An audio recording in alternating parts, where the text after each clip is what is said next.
Hello everyone, welcome to Divya education. जैसा कि आप सभी को पता है कि अभी हम लोग क्या पढ़ रहे हैं, अपना जो कुछ इंपॉर्टेंस आर्टिकल थे उनके बारे में चर्चा कर रहे हैं। ठीक है, इसको हमने कई पार्ट्स में डिवाइड किया है ताकि आपको अच्छे तरीके से समझा सके और आपका पूरा एक शॉर्ट नोट्स बन सके और जिससे कि आपको रिवाइज करने में आसानी हो। ठीक है, तो अभी तक हमने बात की है भाग 4 तक, जो भी हमारे महत्वपूर्ण अनुच्छेद है उनमें से हमने भाग 4 तक बात की। भाग 4 तक के बात करने के बाद हम आर्टिकल 1 से लेके 51 तक की बात कर चुके हैं। ठीक है, क्योंकि आपको पता है कि हमारा जो संविधान है, संविधान में कुल 395 अनुच्छेद और 22 भाग 8 अनुसूचियाँ थी। ठीक है, जिसमें से कि इनको कई भाग जो अनुच्छेद हैं तो 22 भागों में डिवाइड किए गए हैं या रखे गए हैं, और जो 8 अनुसूचियाँ हैं उनके बारे में भी हम बाद में अध्ययन करेंगे। लेकिन इसके बाद अभी हम पहले क्या अध्ययन कर रहे हैं, हमारे जो भाग हैं और अनुच्छेद हैं। ठीक है, तो लेकिन वर्तमान समय में ये कितने हो गए हैं, ये 460 प्लस हो गए हैं और ये 25 हो गए हैं और ये हमारे हो गए हैं अनुसूचियाँ 12 हो गई। ठीक है, तो हम यहाँ पे बात किए भाग 1। भाग 1 में हमने देखा कि 1 से 4 तक आर्टिकल्स की बात की जाती है। भाग 2 में देखा कि नागरिकता है, इसमें 5 से 11 तक आर्टिकल्स की बात की जाती है। और जो हमारा भाग 3 है इसमें बात की जाती है आर्टिकल 12 से 35 तक, यानी इसमें फंडामेंटल राइट्स है। ठीक है, भाग 3 में। उसके बाद हमने देखा भाग 4, यानी कि 36 से आर्टिकल 36 से लेके 51 नीति निर्देशक तत्व, जो कि हमारे संविधान में कहाँ से लिया गया था, आयरलैंड के संविधान से लिया गया था। ठीक है, ये अमेरिका के संविधान से लिया गया था। और जो हमारा DPSP है, यानी नीति निर्देशक तत्व, ये कहाँ से लिया गया था, ये काफ़ी पॉपुलर क्वेश्चन है और हर एक एग्जाम में पूछा जाता है कि नीति निर्देशक तत्व किस देश के संविधान से लिया गया है, तो ये आयरलैंड के संविधान से लिया गया। ठीक है, उसके बाद हमने देखा कि जब संविधान का निर्माण हुआ था तब हमारा फंडामेंटल ड्यूटीज़ को नहीं उसमें इंक्लूड किया गया था। उसके बाद संशोधन किया गया किसमें, भाग 4 के 51 का में। ठीक है, भाग 4 के अनुच्छेद 51 का में संशोधन करने के बाद कब संशोधन हुआ था, 42वें संविधान संशोधन 1976 के बाद इसको जोड़ा गया है, जो कि अभी प्रेजेंट टाइम में 11 मौलिक कर्तव्य हैं। ठीक है, अब हम बात करेंगे आज राष्ट्रपति के बारे में। यहाँ पे जो राष्ट्रपति के कुछ महत्वपूर्ण अनुच्छेद हैं, क्योंकि हमारे इतने ज़्यादा अनुच्छेद हैं और यदि हम 1 2 3 4 5 6 ऐसे करके रटने लगेंगे तो हमारा पूरा साल गुजर जाएगा और हमसे अनुच्छेद नहीं याद होंगे और ना ही जो भी एग्जाम में पूछे जाएंगे तो बन पाएंगे। ठीक है, इसलिए हमने इसको बड़ी ही मेहनत से अलग अलग करके आपको बताने की कोशिश कर रहे हैं, ताकि आपको सारे जितने भी हमारे आर्टिकल्स हैं जो कि हमारे एग्जाम में काफ़ी बार मतलब पूछे जाते हैं हर एक एग्जाम में, तो उनको थोड़ा मैंने कवर किया है कि आपको कवर करा सकूं अलग अलग तरीके से। यानी कि आप बस इस भाग 1 भाग 2 के में जितने आते हैं हमने उसको पढ़ लिया। उसके बाद अब हम पढ़ेंगे कि राष्ट्रपति के अंतर्गत कौन कौन से अनुच्छेद की बात की जाती है। उसके बाद है कि उपराष्ट्रपति, प्रधानमंत्री, इनके अंतर्गत कौन कौन से अनुच्छेदों की बात की जाती है। तो इस तरह हमारे पूरे अनुच्छेद भी कंप्लीट हो जाएंगे और जो भी क्वेश्चन में आने हैं वो हमसे बनने भी लगेंगे। ठीक है, तो यहाँ पे यदि हम बात करिए, आपको पता है कि राष्ट्रपति हमारे देश के प्रमुख होते हैं, यानी कि हम बात करें तो भारत का पहला नागरिक राष्ट्रपति को कहा जाता है। ठीक है, तो ये बात यदि आपको पता ना हो, आप अपने नोट्स में नोट कर लेना कि भारत का जो पहला नागरिक होता है उससे किसको कहा जाता है, राष्ट्रपति को ही कहा जाता है। ठीक है, तो यहाँ पे अभी प्रेजेंट टाइम में हमारे देश के जो राष्ट्रपति रामनाथ कोविंद जी हैं। ठीक है, क्योंकि क्या होता है कि इनका कार्यकाल जो एक निश्चित समय अंतराल के लिए होता है, उसके बाद नेक्स्ट जो भी बनाए जाते हैं, क्योंकि हमने देखा था कि हमारे यहाँ जो राष्ट्रपति का पद है वो वंशानुगत नहीं है। ठीक है, वंशानुगत का मतलब ये होता है कि मतलब जब जैसे किसी राजा बने, ठीक है, जैसे पहले राजा महाराजाओं में होता था कि एक राजा बनता है, उसके बाद उसके पुत्र बनेंगे, शासन करेंगे, फिर उसके बाद उसके पुत्र शासन करेंगे, यानी कि ये वंशानुगत क्रम चलता है। ठीक है, लेकिन गणतंत्र में क्या होता है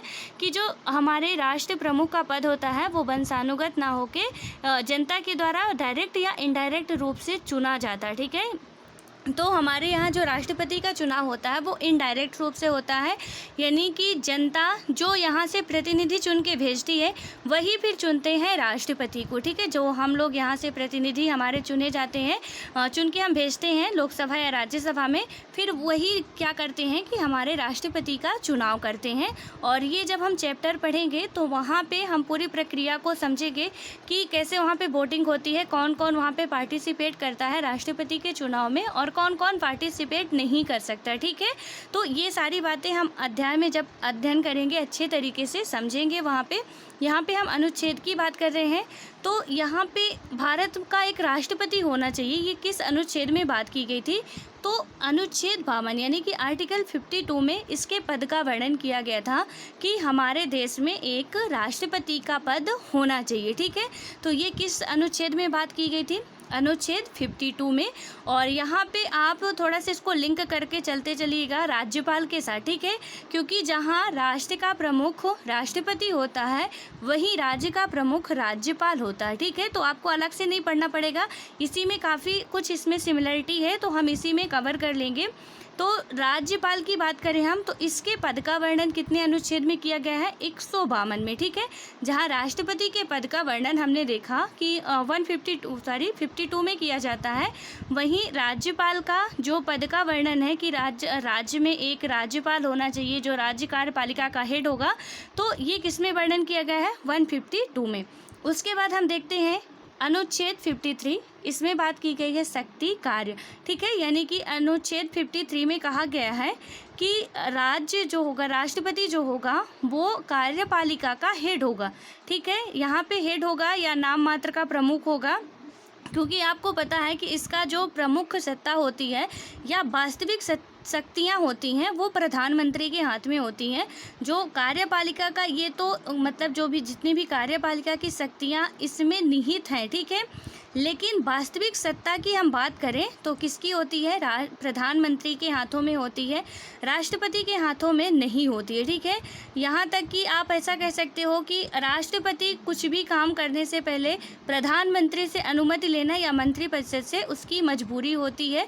तो यहाँ पे राष्ट्रपति जो होता है वो नाम मात्र का होता है, ठीक है। औपचारिक प्रमुख होता है या कि नाम मात्र की उसको शक्तियाँ मिलती हैं, और बाकी जो मेन शक्तियाँ होती हैं, वास्तविक शक्तियाँ होती हैं, वो प्रधानमंत्री को या उसके मंत्रिपरिषद में होती हैं, ठीक है। ऐसे ही राज्यपाल के लिए है कि राज्यपाल को भी नाम मात्र की शक्तियाँ प्राप्त होती हैं, वास्तविक शक्तियाँ मुख्यमंत्री को या मंत्रिपरिषद को प्राप्त होती हैं, ठीक है। तो ये किस में है? इसके कार्यपालिका की शक्ति और उसके कार्य की बात की गई है आर्टिकल 53 में। उसके बाद हम बात करते हैं अनुच्छेद 54, ठीक है। तो इसमें निर्वाचन होगा, यहाँ पे आप लोग सही कर लीजिएगा, ये निर्वाचन है, ठीक है। तो अनुच्छेद 54 में किसकी बात की गई है? 54 में निर्वाचन की, कि राष्ट्रपति का निर्वाचन कैसे होगा, ठीक है। यानी कि राष्ट्रपति के निर्वाचन की क्या प्रक्रिया होनी चाहिए, तो ये किस में बात की गई है? अनुच्छेद 54 में। वहीं यदि हम बात करें राज्यपाल की, तो राज्यपाल की अनुच्छेद 154 में क्या बात की जाती है? इसकी शक्तियों के बारे में बात की जाती है, ठीक है। जो राज्यपाल है वहाँ पे 154 में, यहाँ 54 में क्या है? इसके निर्वाचन की बात की जाती है, कैसे निर्वाचन होगा, और राज्यपाल में क्या बात की जाती है कि इसकी शक्तियाँ क्या होंगी, ठीक है। उसके बाद हम देखते हैं नेक्स्ट अनुच्छेद 61, यानी कि आर्टिकल 61 में महाभियोग की बात की जाती है। यहाँ पे आर्टिकल 60 में क्या बात की जाती है? इसके जो भी हमारे राष्ट्रपति जी होते हैं उन जो निर्वाचन की प्रक्रिया होती है, यानी कि जो हमारा निर्वाचन मंडल की बात करें उनको चुना जाता है, ठीक है। लेकिन 61 में क्या किया जाता है? शपथ दिलाई जाती है। 60 में जब उनको चुन लिया जाता है उसके बाद शपथ दिलाते हैं, और शपथ किसके द्वारा दिलाई जाती है? तो जो ओथ होती है राष्ट्रपति को वो सुप्रीम कोर्ट के जो प्रमुख होते हैं उनके द्वारा शपथ दिलाई जाती है राष्ट्रपति को, ठीक है। और वहीं पे यदि हम बात करते हैं राज्यपाल को शपथ किसके द्वारा दिलाई जाती है, तो राज्यपाल जी को शपथ दिलाई जाती है हाई कोर्ट के न्यायाधीश के द्वारा, ठीक है। हालांकि हम इसके लिए आपको अलग से ही पूरा इकट्ठा करके वीडियो बना देंगे कि जितने भी हमारे राष्ट्रपति, राज्यपाल, प्रधानमंत्री, ये किसको, इनको कौन कौन शपथ दिलाता है और ये अपना इस्तीफा किसको दे सकते हैं, या यदि ये किसी कारणवश इनकी तबीयत खराब हो जाती है है या ये नहीं रह जाते हैं तो उनकी जगह पे कौन उस टाइम पे कार्यभार संभाल सकता है, ये सारी बातें हम एक ही वीडियो में डिस्कस कर लेंगे, ठीक है। सो यहाँ पे अब हम बात करें तो आर्टिकल 60 में क्या है, राष्ट्रपति के शपथ की बात की जाती है। और आर्टिकल जब 60 में राष्ट्रपति के शपथ की बात की जाती है, वहीं हम बात करें जब शपथ तो मिल गई, ठीक है इनको, अब ऐसा है कि इनके हाथ में, ठीक है, ये हमारे भारत के प्रमुख है, लेकिन यदि कोई गलती करते हैं तो इनको भी हटा दिया जाता है। तो ये किस में बात की गई है, आर्टिकल 61 में, ठीक है। यानी कि महाभियोग की प्रक्रिया के द्वारा हम क्या कर सकते हैं, राष्ट्रपति जी को अपने पद से यानी कि उनके पद से हटा सकते हैं। और महाभियोग का मतलब सबसे पहले आप समझ लो कि क्या होता है। महाभियोग का मतलब ये होता है कि संविधान के उल्लंघन को हम क्या कह देते हैं, महाभियोग। यदि कोई जो भी राष्ट्रपति पद पे है और वो क्या कर रहे हैं, संविधान के पद का उल्लंघन कर रहे हैं, जो भी हमारा संविधान है तो संविधान का उल्लंघन करते हैं अपने पद में रहते हुए, तो इसमें क्या होता है कि एक अर्ध न्यायिक प्रक्रिया होती है महाभियोग, और इससे क्या करते हैं कि संसद के किसी भी सदन में शुरू किया जा सकता है, ठीक है। ये महाभियोग कोई विशेष प्रक्रिया नहीं होती है, पूर्ण न्याय, ये एक अर्ध न्यायिक प्रक्रिया होती है जिसको संसद के किसी भी सदन में, यानी कि चाहे लोकसभा या राज्यसभा, आप किसी भी सदन में इसकी प्रक्रिया स्टार्ट कर सकते हो, ठीक है। और ये भी हमारा अमेरिका के संविधान से ही लिया गया था। और अमेरिका के संविधान में अभी हाल फिलहाल में भी आपने बहुत चर्चा रहा है, न्यूज में काफ़ी चर्चित रहा है कि डोनाल्ड ट्रंप जी के ऊपर क्या लगा है, महाभियोग लगा, ठीक है। हालांकि उनका कुछ हुआ नहीं है और वो अपने राष्ट्रपति पद पर बने हुए हैं, लेकिन वहाँ से महाभियोग की प्रक्रिया ली गई थी। यानी कि महाभियोग के तहत हम क्या कर सकते हैं, मेन रूप से कि राष्ट्रपति महोदय जी को उनके पद से हटाया जा सकता है, ठीक है। और महाभियोग का मतलब आप समझ गए कि पद का यानी संविधान का उल्लंघन करना ही महाभियोग कहलाता है। उसके बाद हम बात करते हैं यहाँ पे, तो हमारा आता है आर्टिकल 72। आर्टिकल 72 के तहत क्या होता है कि उसको जो हमारे भारत के राष्ट्रपति जी होते हैं उनको क्षमादान की जो भी शक्तियां हैं प्राप्त होती हैं, ठीक है। आपको पता है कि फांसी तक की सज़ा को हमारे राष्ट्रपति महोदय जी क्या कर सकते हैं, माफ़ कर सकते हैं किसी को। और बिल्कुल हाल फिलहाल की घटना है, अभी निर्भया केस में आपको पता है कि जितने भी ये आरोपी थे, राष्ट्रपति जी के पास क्षमा याचना लगाई थी लेकिन उसे खारिज कर दिया गया था, ठीक है। तो वहाँ पे राष्ट्रपति जी के पास पावर होती है आर्टिकल 72 के तहत कि वो क्षमा, किसी को भी क्षमादान दे सकते हैं। यहाँ तक कि उनकी कुछ बहुत सारी इसमें है कि कैसे कैसे क्षमा दे सकते हैं, ये सज़ा को कम करा सकते हैं या मृत्युदंड से बचा सकते हैं या उनको छोड़ने की इजाज़त दे सकते हैं। तो इसको जब हम अध्याय पढ़ेंगे, पूरा राष्ट्रपति का चैप्टर ही है, तो वहाँ पे समझेंगे, ठीक है। यहाँ पे आप इतना समझो कि आर्टिकल 72 के तहत राष्ट्रपति महोदय जी को क्षमादान की शक्तियाँ प्राप्त हैं, ठीक है। उसके बाद हम बात करें आर्टिकल 85, तो आर्टिकल 85 में लोकसभा का विघटन, ठीक है। यानी कि राष्ट्रपति महोदय जी क्या कर सकते हैं, आर्टिकल 85 के तहत लोकसभा का विघटन कर सकते हैं।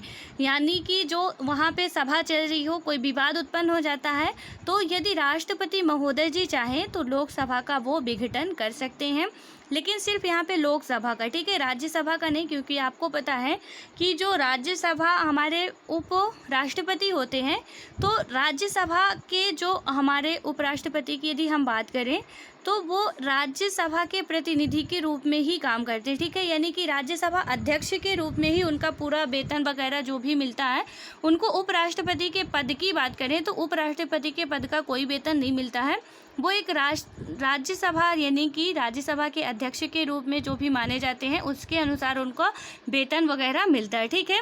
तो यहाँ पे क्या कर सकते हैं, आर्टिकल 85 के तहत लोकसभा का विघटन कर सकते हैं, ठीक है। तो आपको याद रखना, सिर्फ और सिर्फ लोकसभा का विघटन कर सकते हैं, राज्यसभा का नहीं।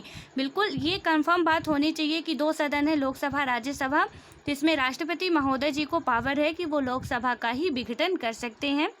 उसके बाद हम बात करें अनुच्छेद 1, 2, 3, ठीक है, यानी कि 123। तो यहाँ पे अध्यादेश जारी करने का मतलब ये है कि सपोज यदि दोनों सदन की बैठक नहीं चल रही है किसी कारणवश और हमारे देश में अचानक से इमरजेंसी आ गई है, ठीक है, जो भी कुछ ऐसा है कि तुरंत कानून पारित करना है, उस टाइम पे राष्ट्रपति जी क्या करते हैं कि वो अध्यादेश जारी कर देते हैं। और ये शक्ति किस अनुच्छेद के तहत इनको प्राप्त है, तो 123 के तहत इनको ये पावर प्राप्त है। ठीक है, वहीं पे हम राज्यपाल की बात करते हैं तो राज्यपाल को ये शक्ति 2 1 3, ठीक है, यानी कि आप इसी को ही पूरा उल्टा कर दो, 2 1 3, तो इसमें क्या हो जाएगा, राज्यपाल को अध्यादेश जारी करने की शक्तियाँ प्राप्त होती हैं राज्य में।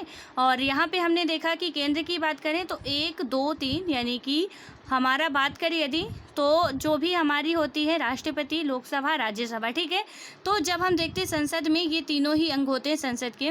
अब इसमें से यदि हम बात करें तो लोकसभा की बैठक भी नहीं चल रही है, राज्यसभा की बैठक भी नहीं चल रही है, तो उस टाइम पे राष्ट्रपति के पास सारी पावर आ जाती है। यानी कि जब हम बात करें यदि तो राष्ट्रपति, लोकसभा और राज्यसभा। ठीक है, अब यहाँ पे ना तो राज्यसभा की बैठक चल रही है ना तो लोकसभा की बैठक चल रही है।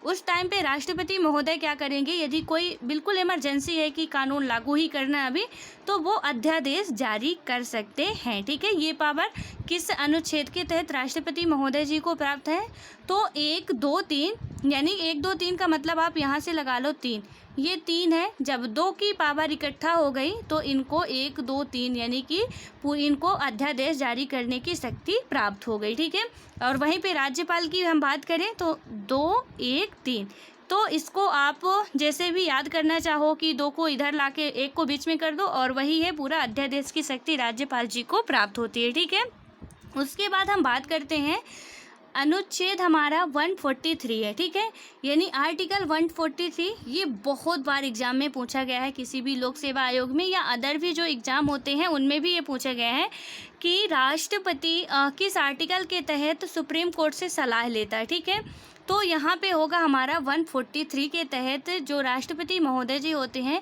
वो सुप्रीम कोर्ट से सलाह ले सकते हैं। ठीक है, यानी कि बात करें हम तो सुप्रीम कोर्ट आर्टिकल 143 के तहत राष्ट्रपति जी को सलाह दे सकता है, लेकिन राष्ट्रपति उसको मानने के लिए बाध्य नहीं होते हैं। ठीक है, तो आप इसको भी नोट कर लेना कि सुप्रीम कोर्ट से वो सलाह ले सकते हैं किसी भी निर्णय के लिए, लेकिन उसको मानने के लिए राष्ट्रपति बाध्य नहीं होते हैं कि सुप्रीम कोर्ट ने जो कह दिया तो बिल्कुल लक्ष्मण की रेखा है वो मिटेगी नहीं, तो वो उसको मानने के लिए बाध्य नहीं होता है। यदि उनको सही लगता है उनकी सलाह तो मानेंगे, अन्यथा नहीं मानेंगे।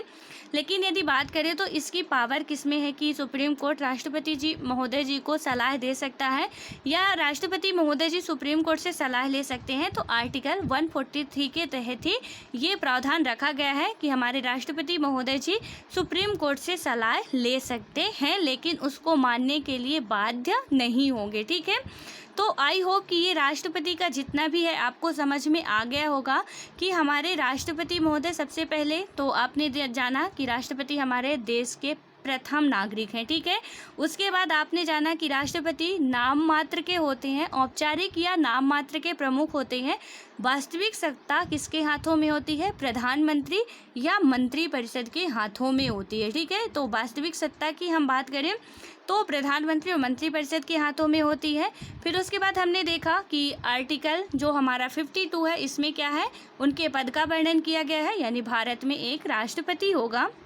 आर्टिकल 53 में बात की गई है कि ये कार्यपालिका के हेड होंगे, प्रमुख होंगे, और यहाँ पे मतलब इनके शक्ति और कार्य की। आर्टिकल 54 में बात की जाती है निर्वाचन की। ठीक है, यहाँ पे निर्वाचन होगा तो आप इसको सही कर लीजिएगा, निर्वाचन की बात की जाती है। उसके बाद है आर्टिकल 61 में महाभियोग की।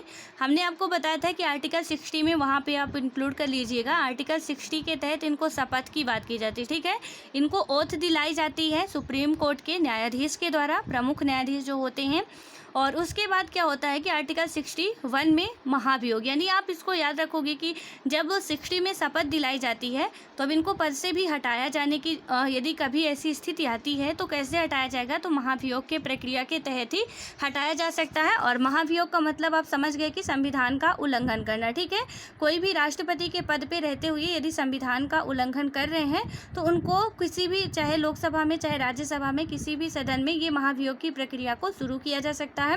उसके बाद आर्टिकल हम 72 की बात करें तो हमारे राष्ट्रपति महोदय जी को क्षमादान की शक्ति प्राप्त है। और आर्टिकल 85 की बात करें तो सिर्फ और सिर्फ लोकसभा का विघटन कर सकते हैं, ठीक है।